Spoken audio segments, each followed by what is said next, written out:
Convido os irmãos a abrirem suas Bíblias. Evangelho de Mateus, capítulo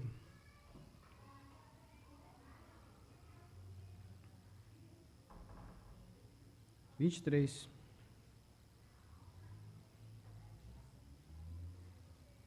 Mateus, capítulo 23.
Só um minutinho, irmãos, que eu estou numa luta aqui com esse...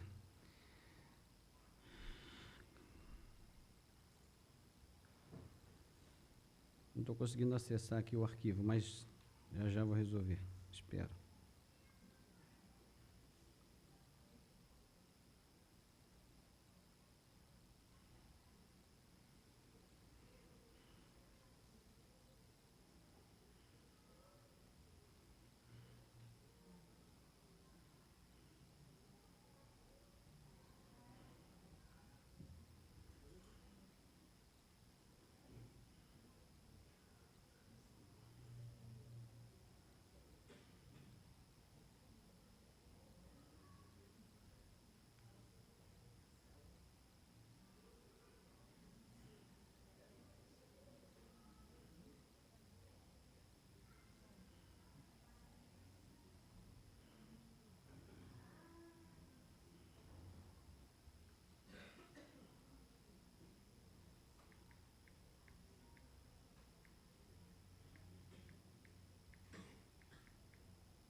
Não estou conseguindo abrir o arquivo.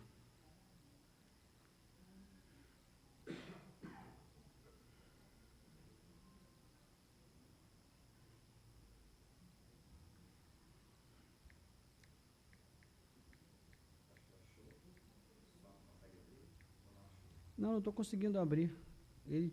Eu tinha aberto, aí ele fechou e agora eu não consigo abrir.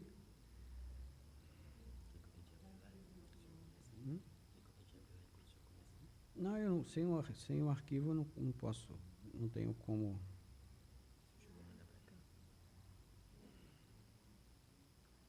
Manda aí.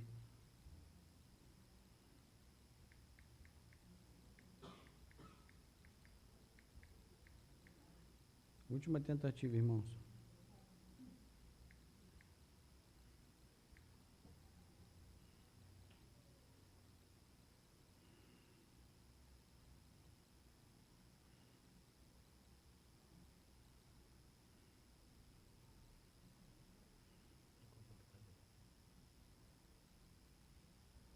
Acho que abri.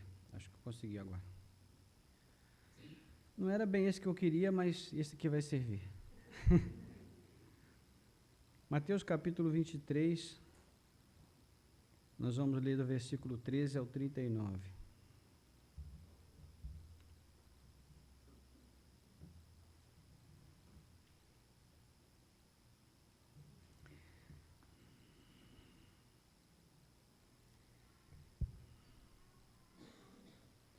Chegou lá? Ai de vocês, escribas e fariseus hipócritas, porque vocês fecham a porta do reino diante das pessoas, pois vocês mesmos não entram, nem deixam entrar os que estão entrando. Ai de vocês, escribas e fariseus, hipócritas, porque vocês devoram as casas das viúvas e, para o justificar, fazem longas orações. Por isso, vocês sofrerão juízo muito mais severo. Ai de vocês, escribas e fariseus, hipócritas, porque vocês percorrem o mar e a terra para fazer um prosélito, e uma vez feito, o tornam filho do inferno 2 vezes mais do que vocês. Ai de vocês, guias cegos, que dizem, se alguém jurar pelo santuário, isso não tem importância. Mas se alguém jurar pelo ouro do santuário, fica obrigado pelo que jurou. Seus tolos e cegos, qual é mais importante, o ouro ou o santuário que santifica o ouro? E vocês dizem, se alguém jurar pelo altar, isso não tem importância. Mas se alguém jurar pela oferta que está sobre o altar, fica obrigado pelo que jurou. Cegos, qual é mais importante, a oferta ou o altar que santifica a oferta? Portanto, quem jurar pelo altar, jura por ele e por tudo que está sobre ele. Quem jurar pelo santuário, jura por ele e por aquele que nele habita. E quem jurar pelo céu, jura pelo trono de Deus e por aquele que está sentado no trono. Ai de vocês, escribas e fariseus, hipócritas, porque vocês dão o dízimo da hortelã, do endro e do cominho e desprezam os preceitos mais importantes da lei, a justiça, a misericórdia e a fé. Mas vocês deviam fazer essas coisas, sem omitir aquelas. Guias cegos, coam um mosquito, mas engolem um camelo. Ai de vocês, escribas e fariseus, hipócritas, que vocês limpam o exterior do corpo e do copo e do prato, mas estes por dentro estão cheios de roubo e de glutonaria. Fariseu cego, limpe primeiro o interior do copo, para que também o seu exterior fique limpo. Ai de vocês, escribas e fariseus, hipócritas, porque vocês são semelhantes aos sepulcros pintados de branco, que por fora se mostram belos, mas interiormente estão cheios de ossos de mortos, de toda podridão. Assim também vocês por fora parecem justos aos olhos dos outros, mas por dentro estão cheios de hipocrisia e de maldade. Ai de vocês, escribas e fariseus, hipócritas, porque vocês edificam sepulcros dos profetas, enfeitam os túmulos dos justos e dizem, se nós tivéssemos vivido nos dias de nossos pais, não teríamos sido seus cúmplices quando mataram os profetas. Assim vocês dão testemunho contra si mesmos de que são os filhos dos que mataram os profetas. Portanto, tratem de terminar aquilo que os pais de vocês começaram. Serpentes, raça de víboras, como esperam escapar da condenação do inferno? Por isso, eis que eu lhes envio profetas, sábios e escribas. A uns vocês matarão, a outros crucificarão, a outros ainda vocês açoitarão nas sinagogas e perseguirão de cidade em cidade, para que recaia sobre vocês todo o sangue dos justos derramado sobre a terra, desde o sangue justo de Abel até o sangue de Zacarias, filho de Baraquias, a quem vocês mataram entre o santuário e o altar. Em verdade lhes digo, todas estas coisas hão de vir sobre a presente geração. Amém. Louvado seja Deus. Vamos orar, curva sua cabeça. Nosso Deus e Pai, graças te damos pela tua graça, pela tua misericórdia, pelo teu grande amor por nós. Senhor, que o Senhor agora possa nos inspirar, teu Espírito nos dirija para que nós sejamos guiados, conduzidos no caminho da tua palavra, por ela sejamos instruídos, dirigidos, guiados, edificados, despertados e também consolados. Nós te pedimos, ajuda-nos, Senhor, a compreender aquilo que a tua palavra diz. Ajuda-nos a aplicar isso em nossos corações e vivermos pela tua palavra. Em nome de Jesus. Amém.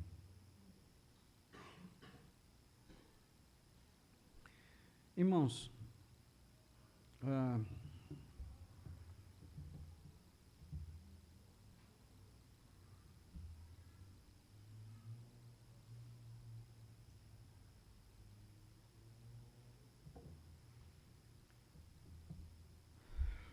existem algumas coisas na vida que nós experimentamos e vivenciamos quase que de uma maneira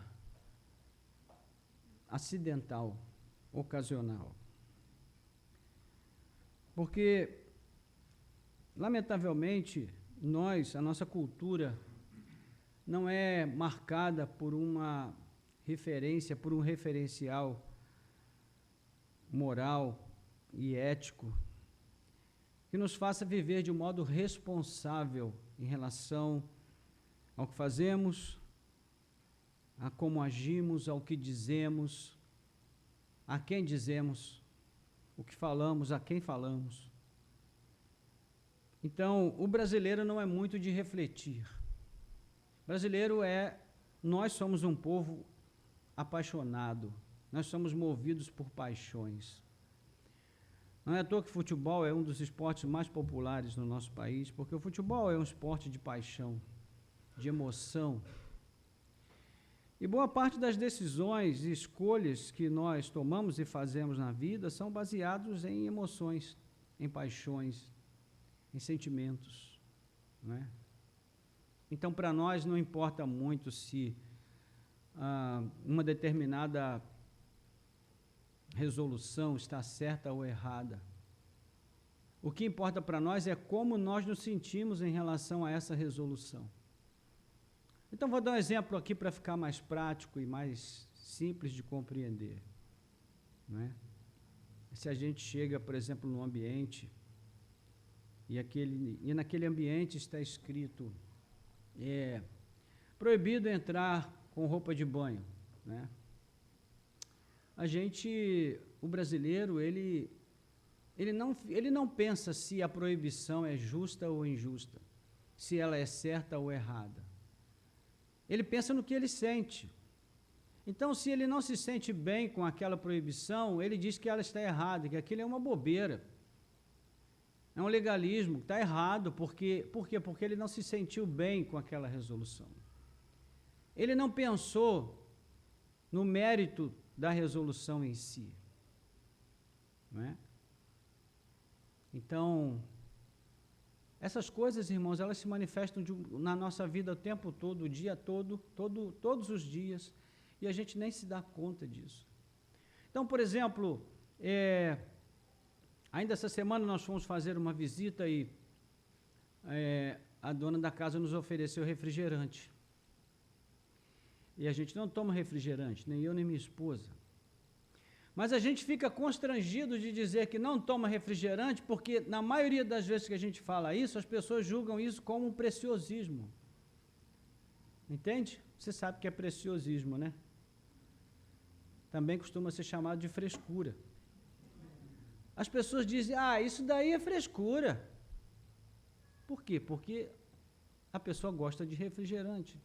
A pessoa que nos recebeu, ela foi tão gentil e tão bondosa conosco que ela não levou isso para esse lado e, pelo contrário, ainda nos ofereceu um suco de abacaxi que estava maravilhoso. Mas muita gente não age assim. As pessoas pensam, o pastor e a esposa são cheios de coisinha.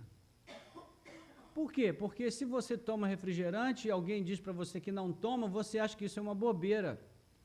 Você não pensa que a escolha daquele que não toma, ela é motivada por valores legítimos, por princípios verdadeiros, por razões.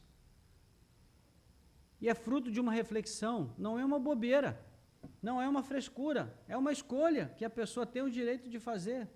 Você entende o que eu quero dizer? Então, o brasileiro, ele não é movido por ética, ele é movido por emoção, ele é movido por paixão. E se o que o outro gosta, ele não gosta, então o outro não presta, porque o outro gosta de coisas que ele não gosta. Nós não gostamos de conversar com pessoas que nos confrontam. O nosso prazer é conversar com alguém que concorda com a gente. E aí nós dizemos, está vendo? Eu sabia que eu estava certo. Não é verdade, irmãos? E na nossa vida cristã, isso se manifesta também de uma forma muito intensa, e isso nos atrapalha na nossa relação com Deus. Você sabe por quê? Porque para Deus não importa o que a gente sente. Para Deus o que importa é se nós estamos ajustados e aliados com a sua vontade ou não. Isso é o que importa para Deus. O Senhor não está preocupado com o fato da gente ficar tristinho, porque Ele disse para a gente, não adulterarás, não darás falso testemunho, não matarás, ame os seus inimigos, não jure falsamente, não jure por nada, nem pelo céu, nem pela terra. Você será julgado pelas suas palavras. A gente não gosta de ouvir isso, irmãos. Esse texto que nós acabamos de ler agora, é um texto que nos transmite simpatia? Sim ou não? Não, Jesus está o tempo todo falando aqui, hipócritas, hipócritas, hipócritas, hipócritas. Ele fala isso praticamente em todos os versículos.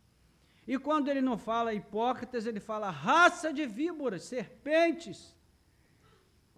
E aí a gente pensa, será que o pastor está falando para a gente? Não é possível. Irmãos, é palavra de Deus. E essa palavra é muito importante. Porque nela Jesus ele vai confrontar justamente esse tipo de comportamento. Esse comportamento que ele não se baseia numa ética, num princípio fundamentado na vontade de Deus, mas numa religião insincera, numa religião demagógica e sim marcada pela hipocrisia. Então, um dos referenciais litúrgicos mais importantes do povo de Deus no passado era Deuteronômio capítulo 6, onde o texto fala do Shema, ouça Israel. Ouça Israel. Por que esse texto é importante? Porque ele focava em três ordenanças principais. Primeiro, amarás o teu Deus acima de tudo, pela sua palavra e por causa da sua palavra. Segundo, guardarás a sua palavra. E terceiro, ensinarás a sua palavra a cada nova geração. Então, são três coisas fundamentais na nossa relação com Deus. Amar a Deus acima de tudo, não é? Guardar a sua palavra e transmitir a sua palavra. Isso não é apenas relacionado à nossa pregação, às missões, não, mas em tudo que fazemos, nas nossas conversas, nos nossos momentos de partilha. Mas, irmãos, em determinadas circunstâncias, nós compartilhamos tudo, menos a palavra de Deus, menos os valores do reino de Deus.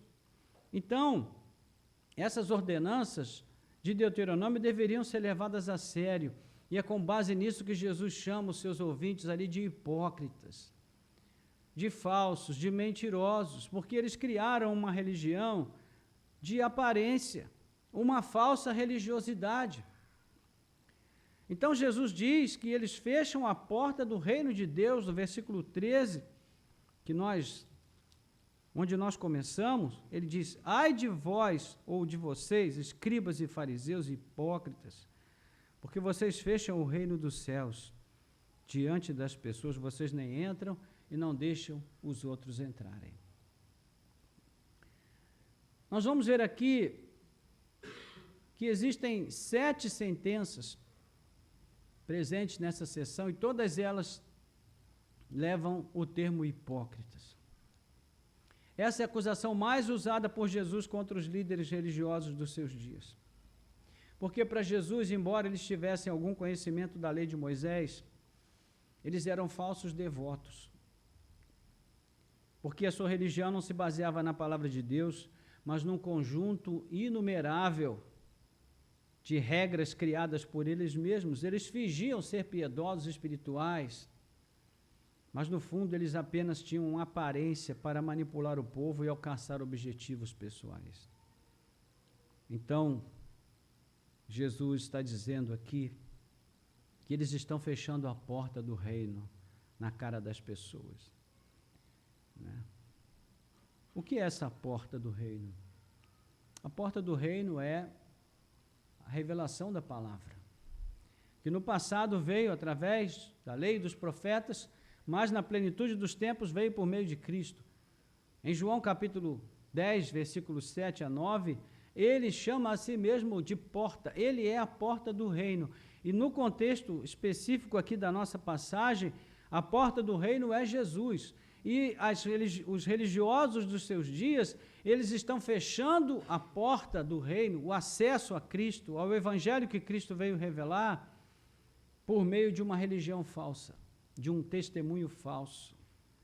Então, Jesus está falando aqui da rejeição e da oposição dos líderes religiosos contra ele que era o verdadeiro Messias de Israel, e o efeito que isso tinha na vida das pessoas, não é?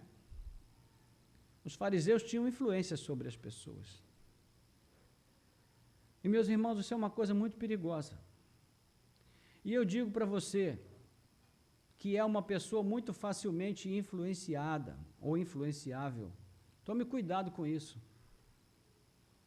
Se você é do tipo de pessoa que está numa situação, num determinado contexto, onde alguém chegue para você e diga: olha, cor bonita é o vermelho, e você diz: é verdade, vermelho é a melhor cor. E aí daqui a pouco chega outra pessoa e diz: olha, a melhor cor é a azul, e você diz: sabe o que é de verdade? O azul é a melhor cor.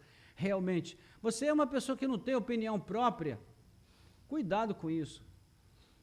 Porque isso significa que você pode estar sendo manipulado, que você está sendo conduzido pela vontade de outra pessoa e não pela sua própria vontade, e que você esteja sendo levado a uma relação com Deus que é uma falsa relação. Então nós precisamos pensar até que ponto estamos sendo influenciados por pessoas ou por coisas que não estão alinhadas com a palavra de Deus. E por outro lado, você pode ser a pessoa que influencia. Então, se você tem influência sobre pessoas, tome cuidado dobrado. E pergunte-se: o que é que eu estou fazendo com essa influência? Eu estou ajudando pessoas a chegarem a Cristo ou estou fechando a porta de acesso a Cristo para essas pessoas, através do meu comportamento, das minhas palavras, das minhas escolhas? Então, aqueles homens, eles não eram movidos por sinceridade, mas por inveja e por incredulidade. Não é? Nós temos aqui algumas parábolas, no capítulo 21 ao 22, onde nós vemos que a inclinação das multidões era crer em Jesus, mas as manobras dos escribas e fariseus geravam dúvida no coração das pessoas, dos incrédulos. O pior de tudo é que esses líderes não entravam pela porta, ou seja, não se convertiam, não se dobravam, não se rendiam a Cristo e nem deixavam os outros se renderem. Então, irmãos, essa é uma questão muito séria. e haverá consequências. Em outro ponto aqui de Mateus, Jesus diz, olha, aquele que fizer tropeçar um desses meus pequeninos, melhor seria que ele amarrasse uma pedra de moinho no seu pescoço e se atirasse no mar. Você já viu uma pedra de moinho? Uma pedra de moinho é uma pedra enorme. Naquela época ela era puxada por tração animal e ela era usada para moer uma série de produtos, cereais, né, para extrair, separar a palha do grão e para outras finalidades.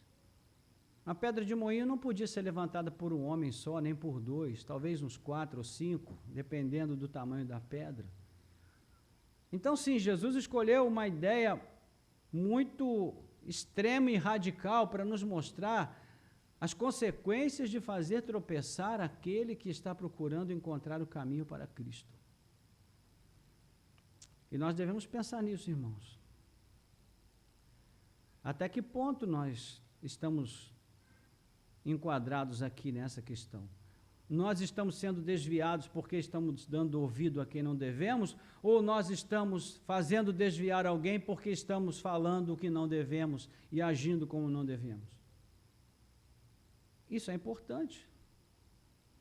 E não pense naquele indivíduo que está lá fora, perdido. Pense primeiro na sua família. Você tem sido um facilitador para os seus filhos, para o seu marido, para a sua esposa, para os seus parentes? Você tem sido um facilitador para essas pessoas chegarem a Cristo? Ou você tem sido um tropeço? Ou você tem fechado a porta para essas pessoas? São questões para as quais a gente deve atentar constantemente. Então, no verso 14, Jesus, ele vai dizer aí, ai de vocês, escribas e fariseus e hipócritas, porque devoram as casas das viúvas para justificar, fazem longas orações, por isso vocês sofrerão juízo muito mais severo. Então, Jesus está falando sobre usar o rótulo da religião para apenas obter benefícios, vantagens, mas não, de fato, a colocar em prática aquilo que a palavra de Deus ensina para nos levar para mais perto de Deus, para mais perto da comunhão com Ele, da sua vontade, dos seus propósitos, dos seus planos. E às vezes, meus irmãos, quando eu penso nisso, eu fico assustado de ver como a igreja dos nossos dias, ela está se distanciando tanto do próprio Cristo, do próprio Deus. Os irmãos, a igreja está cheia de...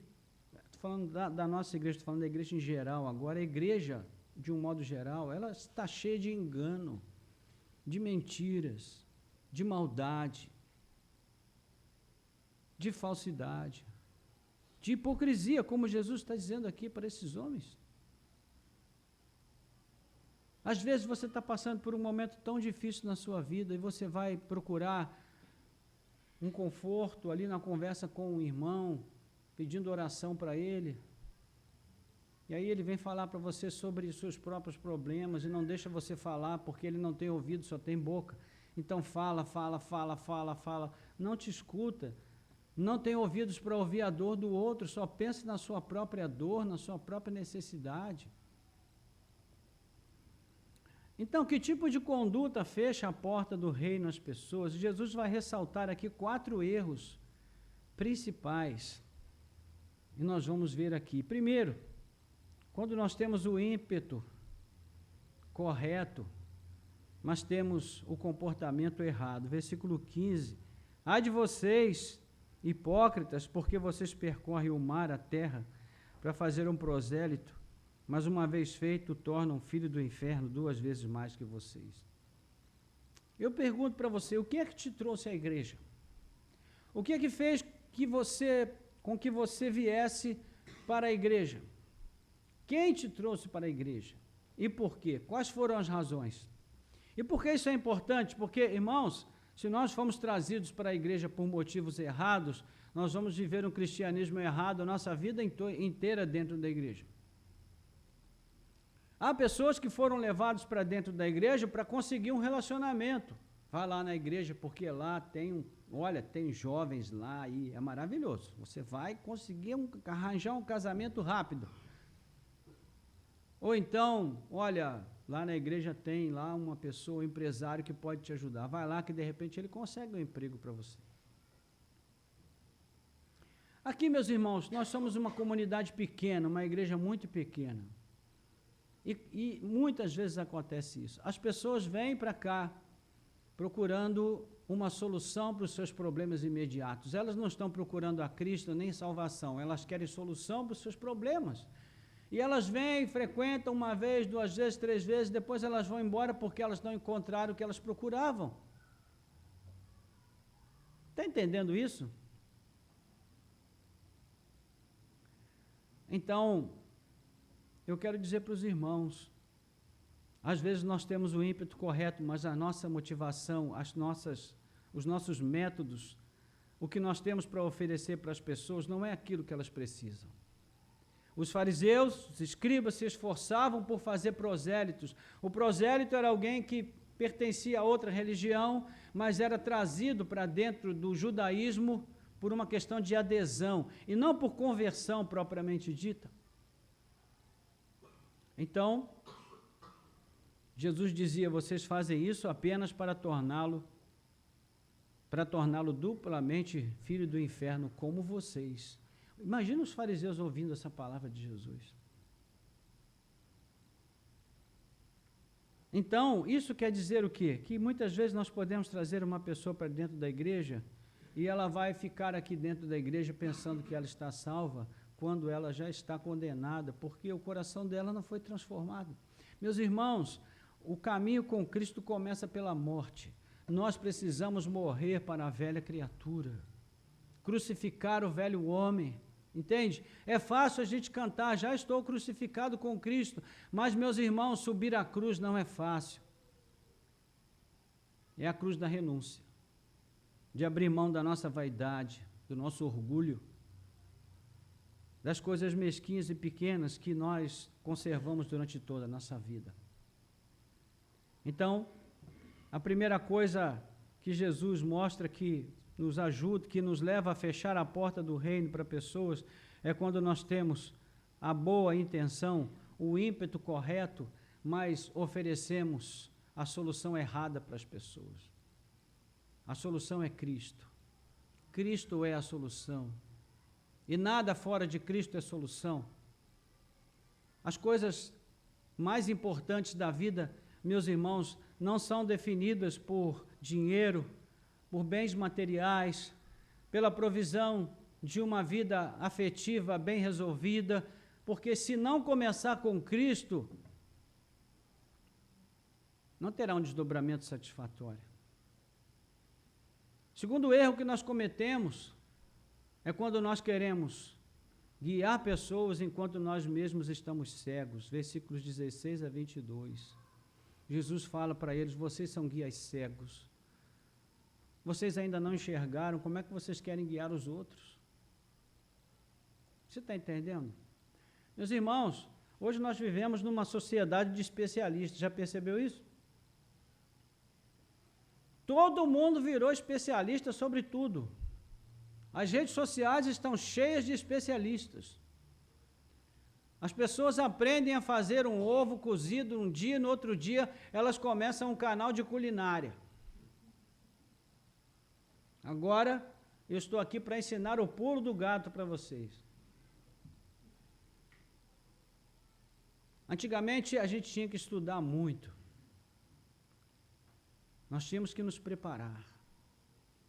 Hoje as pessoas passam porque existe alguém que facilita que elas sejam aprovadas nos concursos.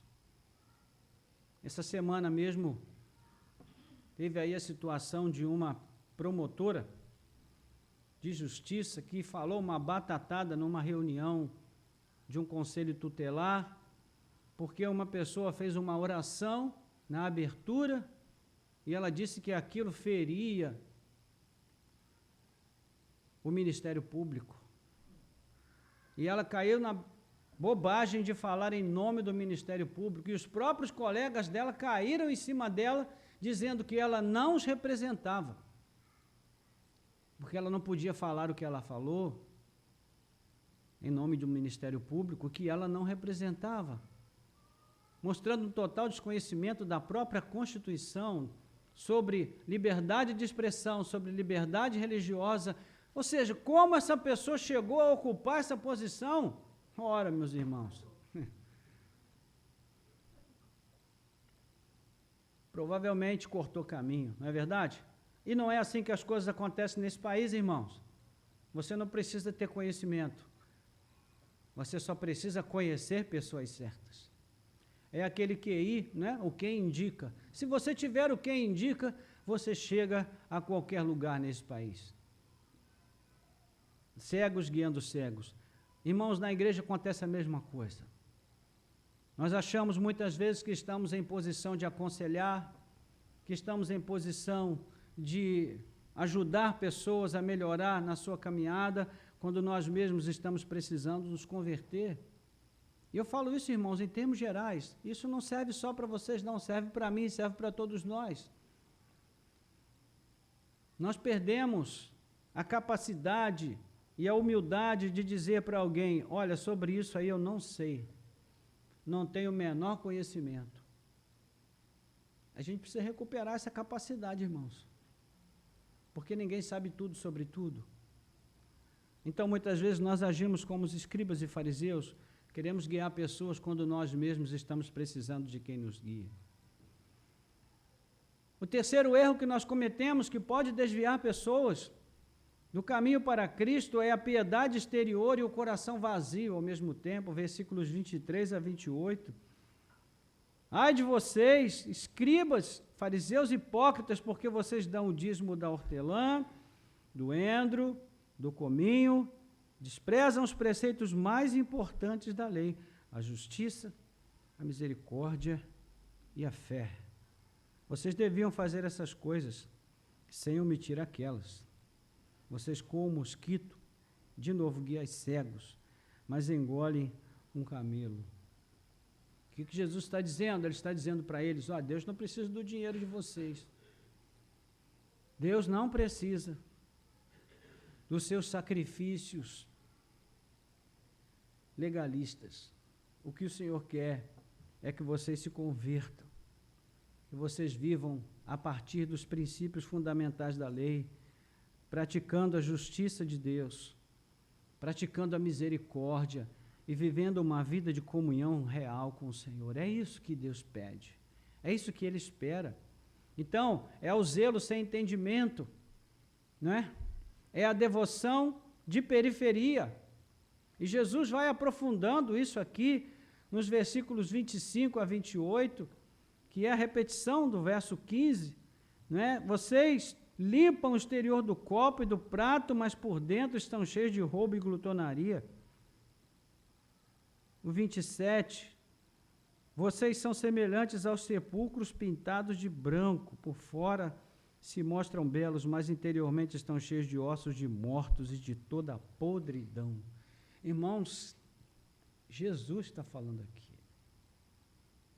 Eu não sei por que as pessoas olham para a Bíblia e dizem que Jesus é um amorzinho, que Jesus não fala coisas duras para ninguém. Se isso daqui não é coisa dura, então não sei o que é. Chamar uma pessoa de sepulcro caiado, está dizendo, olha, você por fora está bem enfeitado, mas por dentro você está podre.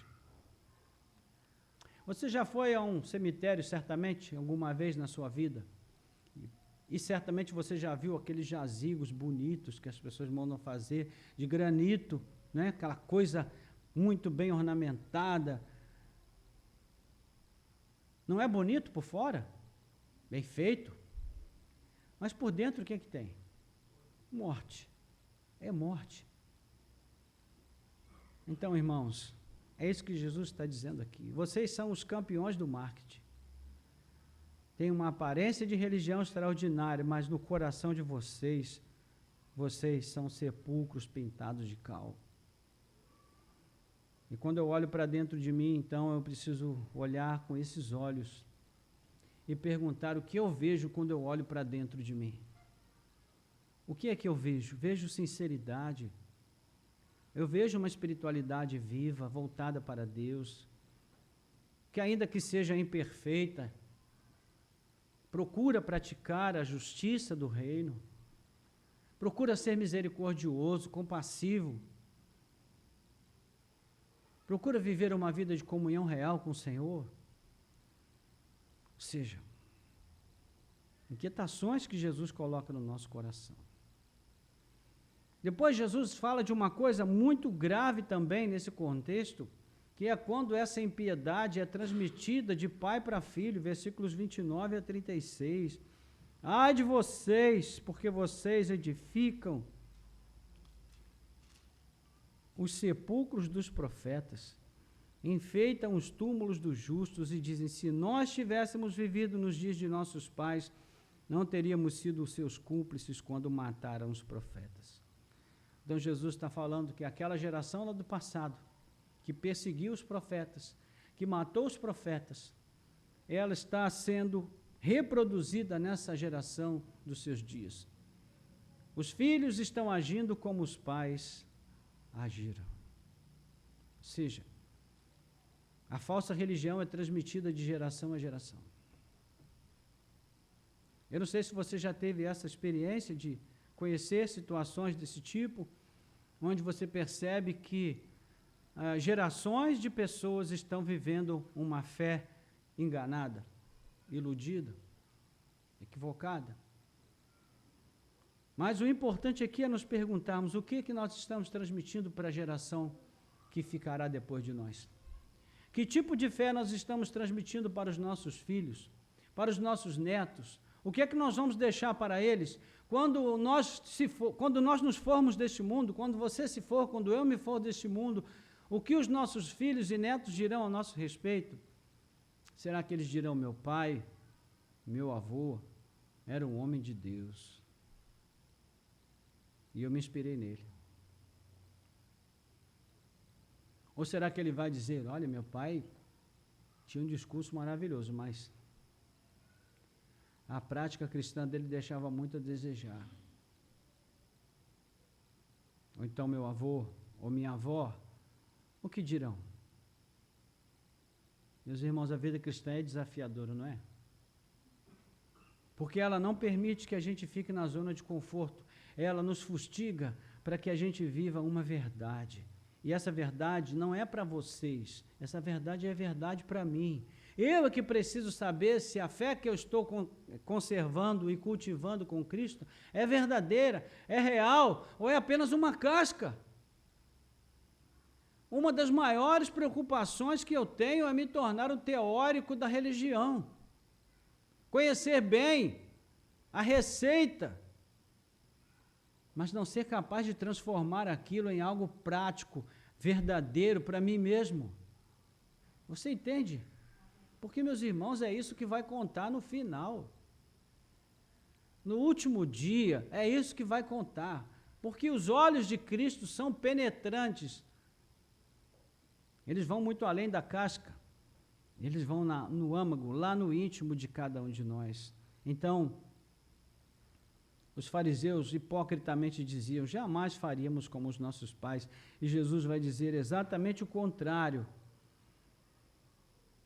Porque os pais de vocês fizeram a má obra, e vocês agora estão pintando os sepulcros dos profetas que eles mataram.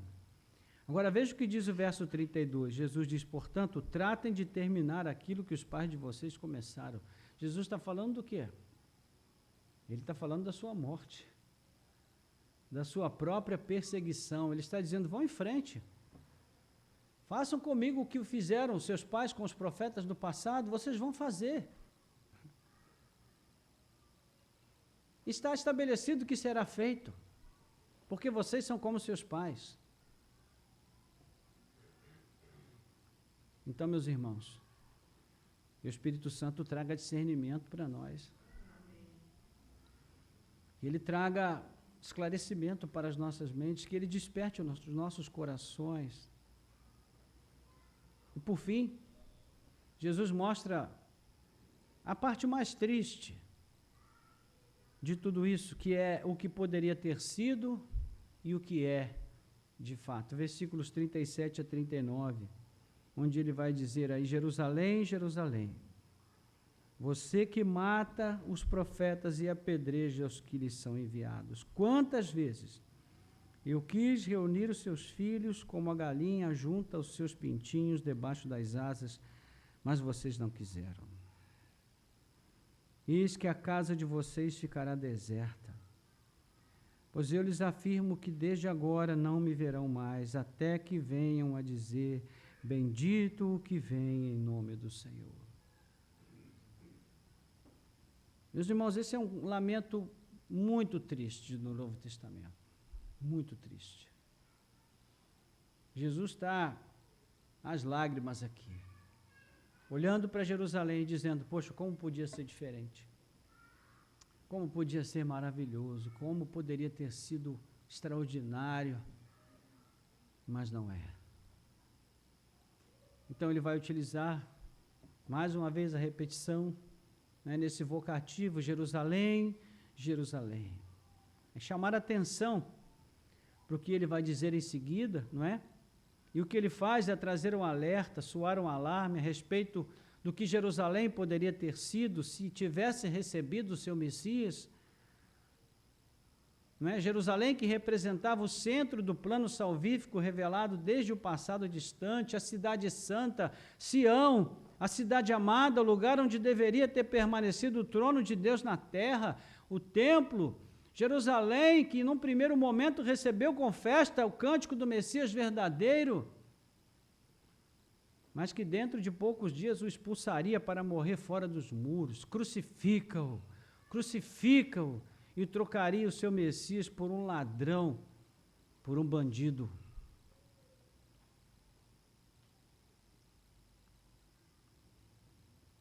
E qual é a sentença final? Desde agora vocês não me verão mais, até que venham a dizer: bendito que vem em nome do Senhor. Ou seja, até que o reino de Deus seja estabelecido, até que o reino de Deus seja consumado, e ali muitas pessoas lamentarão, chorarão, porque desprezaram o dia da visitação. O dia da visitação é hoje. Hoje nós estamos aqui, irmãos. Você está aqui agora. Hoje, nós estamos aqui. Hoje é o dia da oportunidade. É o dia de uma mudança de posicionamento, de postura, de atitude diante de Deus. É o dia de nós dizermos: Senhor Jesus, eu me enquadro nessa palavra, eu me identifico nessa palavra. É duro admitir, é desagradável admitir, mas muitas vezes eu também tenho agido com a hipocrisia, sim. Eu tenho sido falso, muitas vezes, porque tenho falado a respeito de uma fé que eu não professo verdadeiramente no meu íntimo, nas minhas escolhas, nas minhas palavras.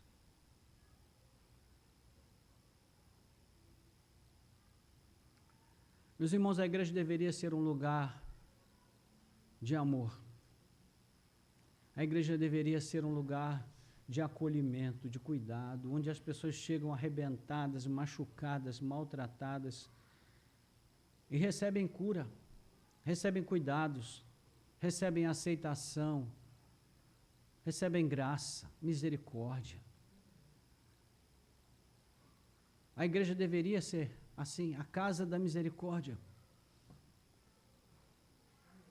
Mas eu pergunto para os irmãos: quantas pessoas hoje estão afastadas por aí e não querem saber de colocar o pé na igreja nunca mais, porque elas foram usadas, enganadas e abusadas quando elas botaram o pé dentro de uma igreja?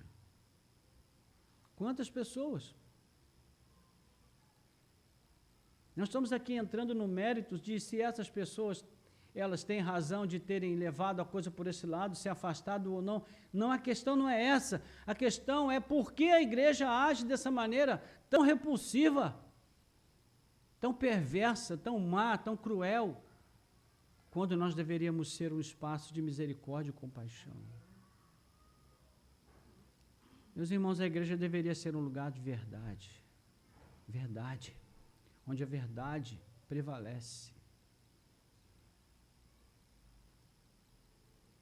Entende? E se nós estamos chateados, se nós estamos aborrecidos, e alguém chega para a gente e pergunta, como é que você está? Você fala, tudo bem. O tudo bem é formal. Você não está bem, mas você fala, tudo bem. Porque se você falar que está ruim, as pessoas vão dizer que você não tem fé. Então ela diz, não, você não pode dizer que está ruim, você tem que falar que está bom, porque as palavras têm poder. Não é isso que se diz aí? Largamente nas igrejas, você não pode chorar, não pode sofrer, não pode ter uma dor, não pode dizer que você está mal, porque se você disser isso é falta de fé. Meus irmãos, não tem nada mais estúpido do que isso. Jesus falava claramente aos seus discípulos, a minha alma está angustiada até a morte.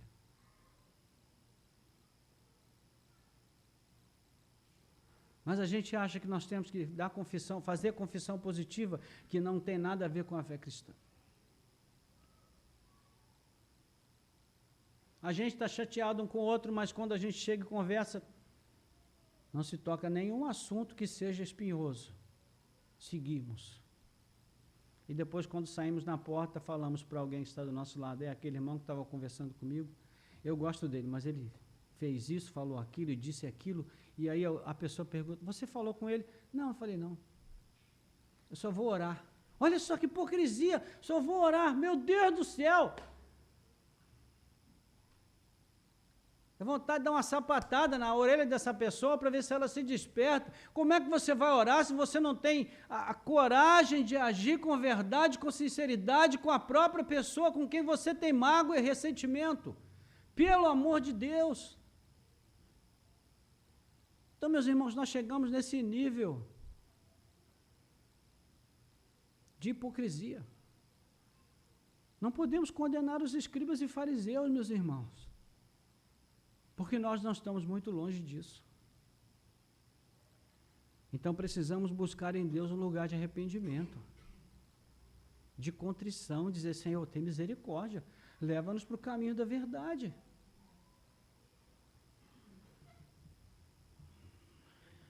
Enfim, quero concluir aqui,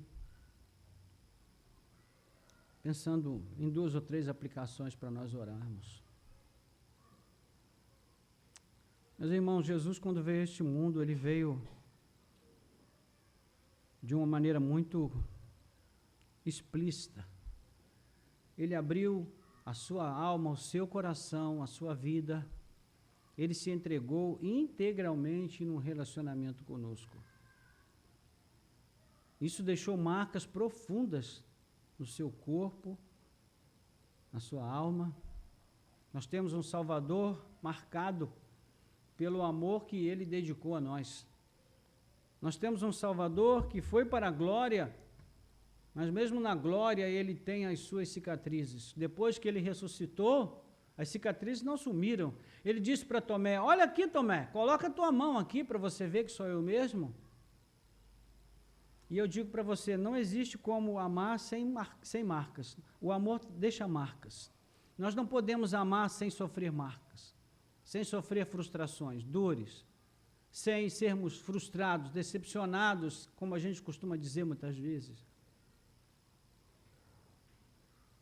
Mas o nosso dever é seguir amando, compartilhando o amor de Deus com as pessoas, especialmente com os nossos irmãos.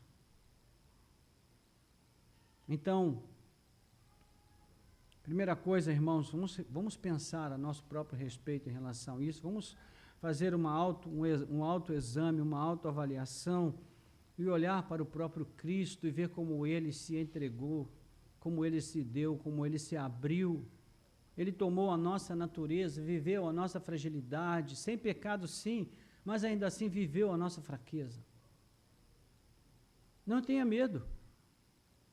O Senhor te acompanhará nessa jornada de um coração exposto, de um coração aberto, disponível para relacionamento. Entende? Às vezes o nosso coração está cheio de orgulho. Chega na hora da comunhão, a gente se fecha. Não abraça, não se dá, não se relaciona. E a gente procura um monte de justificativa para isso. Mas a gente deveria ser honesto e dizer, é o meu orgulho. É o meu ego.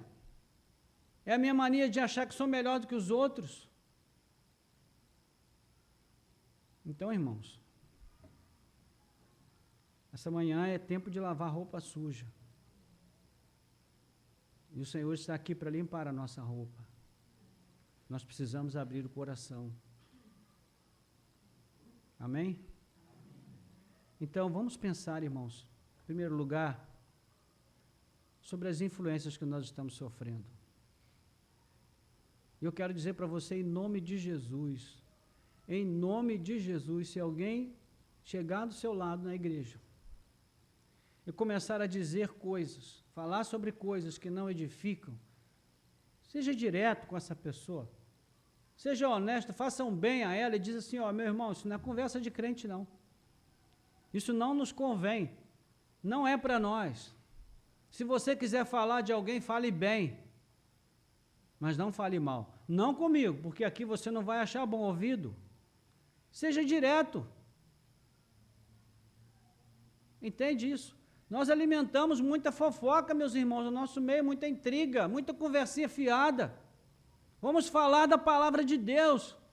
Vamos falar de palavras de vida, daquilo que edifica, que fortalece, que salva, que transforma, que faz bem à alma das pessoas.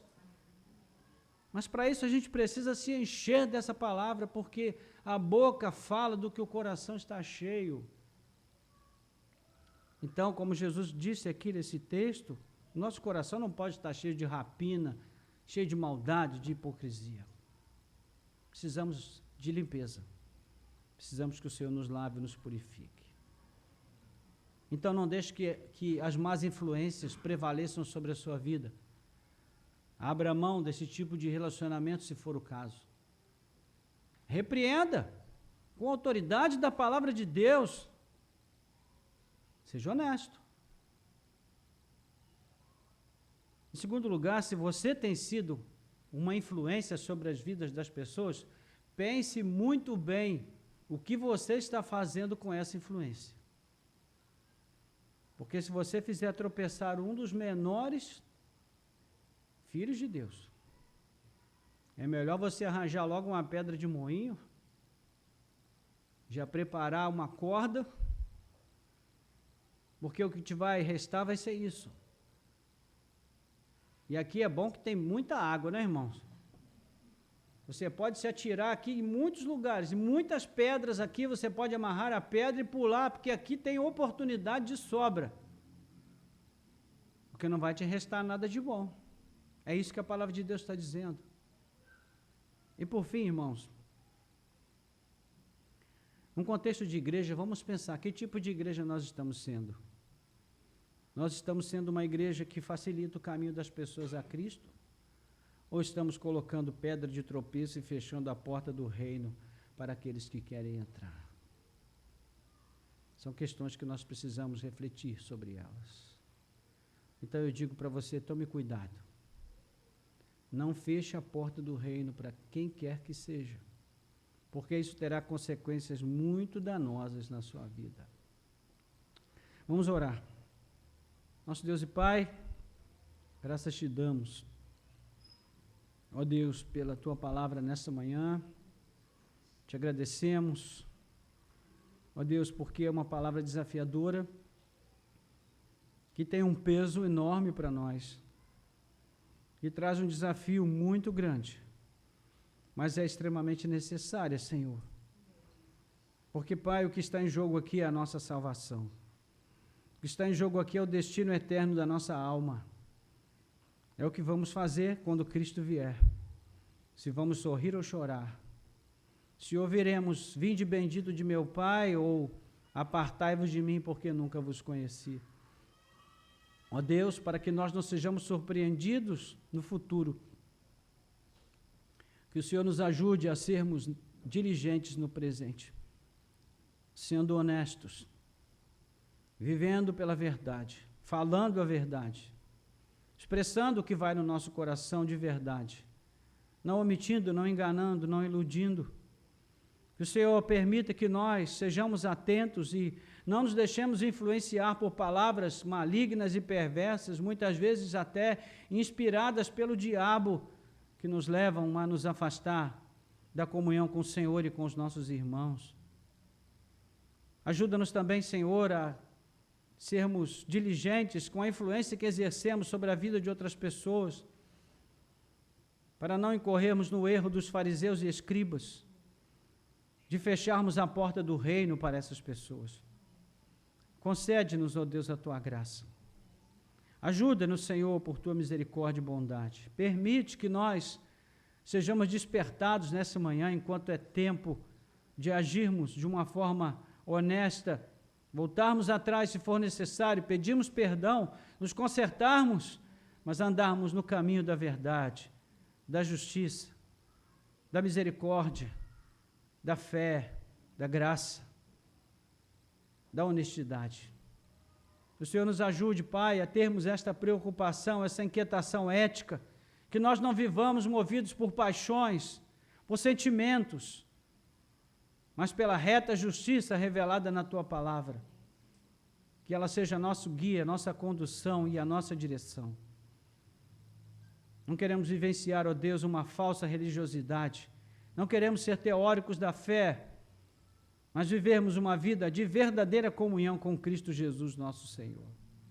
Que o Senhor nos leve de volta para a cruz, que ali o velho homem seja crucificado e ele fique pregado ali, e uma nova vida possa surgir a cada dia, num processo de aperfeiçoamento que nos leve à glória celestial na presença do Senhor. Nós oramos assim, ó Deus, agradecidos, pedindo que o Senhor conforte os corações daqueles que nós já magoamos.